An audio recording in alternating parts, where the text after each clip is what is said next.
एक शांत और सुंदर गांव था जहां लोग अपनी साधारण जिंदगी में खुश रहते थे। सूरज की सुनहरी किरणें खेतों पर पड़ रही थीं। बच्चे खेतों में खेल रहे थे और पक्षियों की चहचहाहट वातावरण को और भी सुखद बना रही थी। गांव में एक खास युवक रहता था जिसे लोग प्यार से सुपर योद्धा कहते थे। उसका असली नाम अर्जुन था। अर्जुन बचपन से ही दूसरों की मदद करता था। उसके माता पिता गांव के साधारण लोग थे, लेकिन अर्जुन में एक अलग ही चमक और शक्ति थी। वह तेज दौड़ सकता था, बहुत दूर तक देख सकता था और कठिन काम आसानी से कर सकता था। अर्जुन का सबसे अच्छा मित्र राधा थी। राधा उसके हर साहसिक काम में साथ देती थी। गांव वाले अक्सर अर्जुन की बहादुरी की कहानियां सुनाते थे। लोग उसे देखकर प्रेरित होते थे। गांव के पास जंगल था और जंगल में कई रहस्य छिपे हुए थे। अर्जुन को बचपन से ही वहां जाने का शौक था। उसे पता था कि जंगल में कभी कभी खतरे भी छिपे रहते हैं। एक दिन अर्जुन और राधा जंगल की तरफ गए। वहां उन्होंने देखा कि कुछ अजीब घटनाएं हो रही थीं। पेड़ अपने आप हिल रहे थे और हवा में अजीब सी आवाजें आ रही थीं। अर्जुन ने तुरंत समझ लिया कि यह कोई साधारण बात नहीं है। अर्जुन और राधा जब जंगल में आगे बढ़े तो उन्हें लगा कि कुछ गड़बड़ है। हवा अचानक ठंडी और तेज हो गई। पेड़ों की पत्तियां आपस में टकरा रही थीं, जैसे कोई अदृश्य शक्ति उन्हें हिला रही हो। अक्षी डर के मारे अपने घोंसलों में छिप गए। अर्जुन ने राधा से कहा, राधा, मुझे कुछ ठीक नहीं लग रहा। ये कोई साधारण घटना नहीं है, हमें सावधान रहना होगा। तभी अचानक जंगल में से अजीब आवाजें आने लगीं। किसी बड़े जीव की दहाड़ सुनाई दी। अर्जुन और राधा दोनों डर से थोड़ा पीछे हट गए, लेकिन अर्जुन ने साहस जुटाया और कहा, हम डरेंगे नहीं, हमें जानना होगा कि ये क्या है। वे धीरे धीरे आवाज की ओर बढ़े। जैसे ही उन्होंने देखा, सामने एक विशालकाय राक्षस प्रकट हो गया। उसकी आंखें लाल और चमकदार थीं और उसकी ताकत देखकर ही किसी का दिल डर से धड़कने लगता। राक्षस ने एक जोरदार दहाड़ लगाई और जंगल के पेड़ हिल गए। अर्जुन ने तुरंत अपने गांव की याद की। वह सोच रहा था, अगर यह राक्षस गांव की तरफ चला गया तो सब खतरे में होंगे। उसने राधा को कहा, हमें तुरंत गांव लौटकर लोगों को सावधान करना होगा, समय कम है। वे दौड़ते हुए गांव की ओर गए। रास्ते में अर्जुन ने देखा कि राक्षस के कदमों से जमीन कांप रही थी और छोटे जानवर डर के मारे इधर उधर भाग रहे थे। अर्जुन ने अपनी विशेष शक्तियों का इस्तेमाल करते हुए पेड़ों और झाड़ियों से रास्ता बनाते हुए तेजी से गांव की ओर बढ़ा। गांव पहुंचते ही अर्जुन ने जोर से चिल्लाया, सभी लोग सुरक्षित स्थान पर जाएं, राक्षस आ रहा है। गांव वाले पहली बार अर्जुन की गंभीरता देखकर डर गए। उन्होंने अपने घरों के दरवाजे बंद किए और बच्चों को गोद में उठाया। राधा ने भी लोगों की मदद की। उसने बुजुर्गों को सुरक्षित जगह तक पहुंचाया और गांव के कोने कोने में चेतावनी दी। गांव में अजीब सा सन्नाटा छा गया था। हर कोई डर के मारे अपने घरों में छिप गया। लेकिन अर्जुन जानता था कि डर से कुछ नहीं होगा। उसे राक्षस से मुकाबला करना ही होगा। वह अपने शक्तिशाली कवच और हथियार तैयार करने लगा। जंगल से आती दहाड़ें अब गांव तक पहुंचने लगी थी। रात गहरी हो रही थी और आकाश में काले बादल घिर आए। गांव वाले घरों में डर के मारे कांप रहे थे। अर्जुन ने गहरी सांस ली और मन ही मन कहा, यह मेरा समय है, मैं इस रात। वे दौड़ते हुए गांव की ओर गए। रास्ते में अर्जुन ने देखा कि राक्षस के कदमों से जमीन कांप रही थी और छोटे जानवर डर के मारे इधर उधर भाग रहे थे। अर्जुन ने अपने विशेष शक्तियों का इस्तेमाल करते हुए पेड़ों और झाड़ियों से रास्ता बनाते हुए तेजी से गांव की ओर बढ़ा। गांव पहुंचते ही अर्जुन ने जोर से चिल्लाया, सभी लोग सुरक्षित स्थान पर जाएं, राक्षस आ रहा है। गांव वाले पहली बार अर्जुन की गंभीरता देखकर डर गए। उन्होंने अपने घरों के दरवाजे बंद किए और बच्चों को गोद में उठाया। राधा ने भी लोगों की मदद की। उसने बुजुर्गों को सुरक्षित जगह तक पहुंचाया और गांव के कोने कोने में चेतावनी दी। गांव में अजीब सा सन्नाटा छा गया था। हर कोई डर के मारे अपने घरों में छिप गया। लेकिन अर्जुन जानता था कि डर से कुछ नहीं होगा। उसे राक्षस से मुकाबला करना ही होगा। वह अपने शक्तिशाली कवच और हथियार तैयार करने लगा। जंगल से आती दहाड़ें अब गांव तक पहुंचने लगी थीं। रात गहरी हो रही थी और आकाश में काले बादल घिर आए। गांव वाले घरों में डर के मारे कांप रहे थे। अर्जुन ने गहरी सांस ली और मन ही मन कहा, यह मेरा समय है, मैं इस रात राक्षस को हराकर अपने गांव को बचाऊंगा। रात के अंधेरे में राक्षस धीरे धीरे गांव की ओर बढ़ रहा था। उसका कदम इतना भारी था कि जमीन कांप रही थी। घरों की छतें हिल रही थीं और लोग डर के मारे चिल्ला रहे थे। अर्जुन ने अपने कवच को मजबूत किया और हथियार संभाले। वो जानता था कि अगर उसने तुरंत कदम नहीं उठाया तो पूरा गांव खतरे में पड़ जाएगा। उसने गहरी सांस ली और राक्षस की तरफ दौड़ लगाई। जैसे ही वह राक्षस के सामने पहुंचा, राक्षस ने जोरदार दहाड़ लगाई और हमला कर दिया। अर्जुन ने तुरंत बचाव किया और अपनी तेज गति से राक्षस के वारों को टालते हुए उसे घेर लिया। राक्षस बहुत शक्तिशाली था, लेकिन अर्जुन की बुद्धिमत्ता और रणनीति ने उसे मुकाबले में फायदा दिया। अर्जुन ने राक्षस के कमजोर हिस्से की पहचान की और वहां निशाना साधा। राक्षस गुस्से में और भी ज्यादा जोर से हमला करने लगा। कभी राक्षस बढ़त में था, कभी अर्जुन ने अपने विशेष हथियारों का इस्तेमाल किया। तेज तलवार, ऊर्जाशील और गति बढ़ाने वाली शक्ति। एक पल आया जब राक्षस में जोरदार वार किया और अर्जुन लगभग गिरने ही वाला था, लेकिन अर्जुन ने अपनी पूरी ताकत जमा की और एक तेज मार से राक्षस को पीछे धकेल दिया। राक्षस का संतुलन बिगड़ा और वह जंगल की तरफ भागने लगा। गांव वाले राहत की सांस लेने लगे। अर्जुन थका हुआ था, लेकिन उसकी आंखों में जीत की चमक थी। उसने गांव वालों से कहा, यह खतरा अभी खत्म नहीं हुआ, हमें सतर्क रहना होगा। यह राक्षस वापस आएगा और तब हमें पूरी तैयारी करनी होगी। राधा अर्जुन के पास आई और कहा, तुमने हमें बचाया अर्जुन, तुम सच में हमारे सुपर योद्धा हो।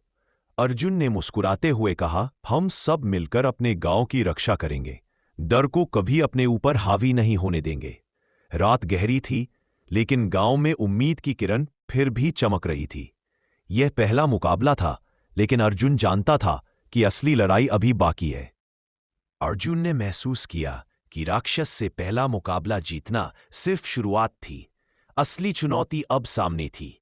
वह जानता था कि अगर अगले हमले में वो पूरी तरह तैयार नहीं हुआ तो गांव को बड़ा खतरा हो सकता है। अगले दिन सूरज की पहली किरण के साथ अर्जुन अपने प्रशिक्षण स्थल पर पहुंचा। यह जगह गांव से थोड़ी दूर जंगल में थी, जहां शांत वातावरण में कोई उसे देख नहीं सकता था। अर्जुन ने पहले अपनी ताकत और गति बढ़ाने के लिए दौड़ लगाई। उसके कदम इतने तेज थे कि जमीन हिलती सी लगती थी। फिर उसने अपने हथियारों की जांच की। उसकी तलवार को तेज किया गया, ऊर्जा शील्ड को मजबूत किया गया और अपनी विशेष शक्ति को नियंत्रित करने के लिए ध्यान और योगाभ्यास किया। अर्जुन जानता था कि केवल ताकत से राक्षस को नहीं हराया जा सकता, बल्कि बुद्धिमत्ता और योजना भी जरूरी है। अर्जुन के गुरु, एक बुजुर्ग और अनुभवी योद्धा, जंगल में उसके पास आए। गुरु ने कहा, अर्जुन, शक्ति अकेले कुछ नहीं कर सकती। तुम्हें अपने मन, धैर्य और चालाकी से भी लड़ना होगा। राक्षस अपनी हरकतों में चालाक है, उसे हराना आसान नहीं होगा। अर्जुन ने गुरु की बातें ध्यान से सुनी और अभ्यास शुरू किया। उसने युद्ध की रणनीति तैयार की, कब हमला करना है, कब बचाव करना है और राक्षस के कमजोर हिस्सों का ध्यान रखना है। राधा भी अर्जुन के साथ थी। उसने अर्जुन को मानसिक समर्थन दिया और गांव के अन्य लोगों की सुरक्षा की जिम्मेदारी ली। अर्जुन को यह जानकर खुशी हुई कि गांव में लोग भी तैयार हैं। दिन बीतते गए और अर्जुन लगातार मेहनत करता रहा। उसकी ताकत, बुद्धिमत्ता और संयम लगातार बढ़ते गए। अब वह पूरी तरह तैयार था, न केवल शारीरिक रूप से बल्कि मानसिक और रणनीतिक रूप से भी। रात्रि होते होते अर्जुन ने गांव की तरफ देखा। जंगल की ओर से हल्की सी आवाजें आ रही थी। ये संकेत था कि राक्षस फिर से आ रहा था। अर्जुन ने अपने कवच को पहना, हथियार संभाले और मन ही मन कहा, अब असली लड़ाई शुरू होने वाली है।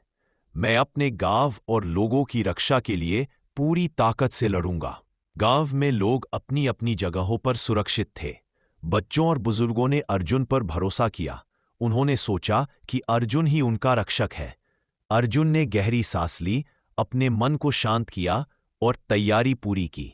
अब समय था राक्षस से अंतिम मुकाबले का। रात गहरी हो चुकी थी। आसमान में बादल गरज रहे थे, बिजली चमक रही थी और हवा में एक अजीब सी बेचैनी थी। गांव के लोग अपने घरों में छिपे हुए थे। बच्चे माओ की गोद में सिमटे थे। हर किसी के दिल में डर था, लेकिन एक उम्मीद भी थी, सुपर योद्धा की उम्मीद। अर्जुन जंगल के किनारे खड़ा था। उसकी आंखें अंधेरे में चमक रही थीं। कवच उसकी देह पर दमक रहा था। उसने अपने हाथों में तलवार थामी और आकाश की ओर देखकर कहा, हे शक्ति, मुझे मेरे लोगों के लिए बल दो। आज का दिन निर्णायक होगा। अचानक जमीन कांपी। राक्षस वापस आ चुका था। उसकी दहाड़ इतनी भयानक थी कि पेड़ झुकने लगे, पक्षी आसमान में उड़कर गायब हो गए। राक्षस के कदमों से धरती पर दरारें पड़ने लगी। अर्जुन आगे बढ़ा। राक्षस हंसा और बोला, फिर से आ गए तुम? पिछली बार बच गए थे, पर इस बार तुम्हारा अंत निश्चित है। अर्जुन ने जवाब दिया, यह गांव मेरा परिवार है। जब तक मैं जिंदा हूं, कोई भी इसे नुकसान नहीं पहुंचा सकता। और फिर शुरू हुआ भीषण युद्ध। राक्षस ने अपने विशाल डंडे से हमला किया। अर्जुन ने छलांग लगाकर बचाव किया और अपनी तलवार से बिजली जैसी तेज वार किया। आवाज से पूरा जंगल गूंज उठा। अर्जुन ने राक्षस पर कई वार किए, लेकिन राक्षस शक्तिशाली था। उसने अर्जुन को पकड़कर फेंक दिया। अर्जुन जमीन पर गिरा, लेकिन तुरंत उठ गया। उसका शरीर घायल था, फिर भी उसके चेहरे पर हार का कोई निशान नहीं था। राधा और गांव वाले दूर से देख रहे थे। सबके दिलों की धड़कनें तेज थीं। राधा चिल्लाई, अर्जुन, हार मत मानो, हम सब तुम्हारे साथ हैं। यह सुनकर अर्जुन की आंखों में आग सी जल उठी। उसने अपने भीतर की शक्ति को पुकारा, वो शक्ति जो उसे बचपन में मिली थी, उसकी आत्मा की शक्ति।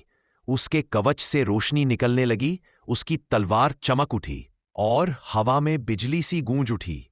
अर्जुन ने पूरी ताकत से वार किया। यह वार इतना शक्तिशाली था कि राक्षस का हथियार टूट गया और वो पीछे की ओर गिर पड़ा। अर्जुन ने कहा, अंधकार चाहे कितना भी गहरा क्यों न हो, प्रकाश हमेशा जीतता है। राक्षस गुस्से में दहाड़ा, पर इस बार अर्जुन नहीं रुका। उसने अंतिम प्रहार किया, एक शक्तिशाली ऊर्जा वार जिसने पूरे आसमान को रोशनी से भर दिया। राक्षस जमीन पर गिरा और राख बनकर बिखर गया। जैसे ही राक्षस मिटा, आकाश साफ हो गया। बादल हट गए, चांद निकल आया और गांव में फिर से शांति लौट आई। अर्जुन थका हुआ था, लेकिन उसके चेहरे पर संतोष था। वह धीरे धीरे गांव की ओर चला। लोग खुशी से चिल्लाने लगे, जय सुपर योद्धा, अर्जुन अमर रहे। बच्चे उसके पास दौड़कर आए। बुजुर्गों ने आशीर्वाद दिया और राधा की आंखों में खुशी के आंसू थे। अर्जुन ने मुस्कुराकर कहा, यह जीत सिर्फ मेरी नहीं, हम सबकी है। जब तक हम एकजुट रहेंगे, कोई बुराई हमें हरा नहीं सकती। गांव में ढोल बजने लगे, दीप जल उठे और सभी ने मिलकर विजय उत्सव मनाया। रात खत्म हो चुकी थी। आसमान में सुबह की पहली किरणें फैल रही थीं। ठंडी हवा गांव के हर कोने को छू रही थी। लोग अपने घरों से बाहर आए। अब कोई डर नहीं था, कोई चीख नहीं थी, बस एक सुकून, एक राहत थी। गांव के बीचों बीच अर्जुन खड़ा था। उसके कवच पर अब धूल थी, लेकिन उसकी आंखों में शांति और संतोष की चमक थी।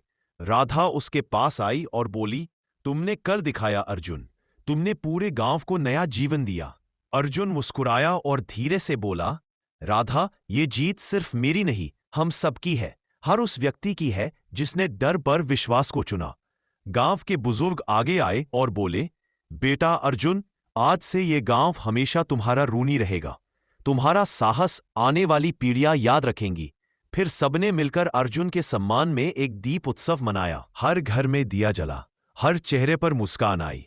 बच्चे नाचने लगे और ढोल की थाप से पूरा गांव गूंज उठा। राधा ने अर्जुन से कहा, अब जब राक्षस चला गया, क्या तुम आराम करोगे? अर्जुन ने आसमान की ओर देखते हुए उत्तर दिया, आराम? शायद कुछ देर के लिए, लेकिन बुराई कभी खत्म नहीं होती, वह बस रूप बदलती है। जब भी अंधकार लौटेगा, मैं फिर लौटूंगा। अर्जुन की ये बातें सुनकर गांव वाले भावुक हो गए। बुजुर्गों ने कहा, तुम सिर्फ हमारे रक्षक नहीं, हमारी प्रेरणा हो। धीरे धीरे समय बीतने लगा। गांव में खेती बढ़ी, बच्चे फिर से खेलते, लोग गाते और हंसी की आवाजें हर जगह सुनाई देने लगी। लेकिन गांव के मंदिर में हर साल एक दिन सुपर योद्धा दिवस मनाया जाने लगा। उस दिन लोग दीप जलाते, अर्जुन की वीरता के गीत गाते और बच्चों को सिखाते, साहस कभी मत छोड़ना, क्योंकि हर इंसान में एक सुपर योद्धा छिपा होता है। कहानी के अंत में अर्जुन एक पहाड़ी की चोटी पर खड़ा था। सूरज उग रहा था, हवा उसके बालों को छू रही थी। उसने दूर क्षितिज की ओर देखा और मुस्कुराया। उसकी आंखों में अब कोई डर नहीं था, सिर्फ विश्वास कि दुनिया में जब तक अच्छाई जीवित है, बुराई कभी जीत नहीं सकती।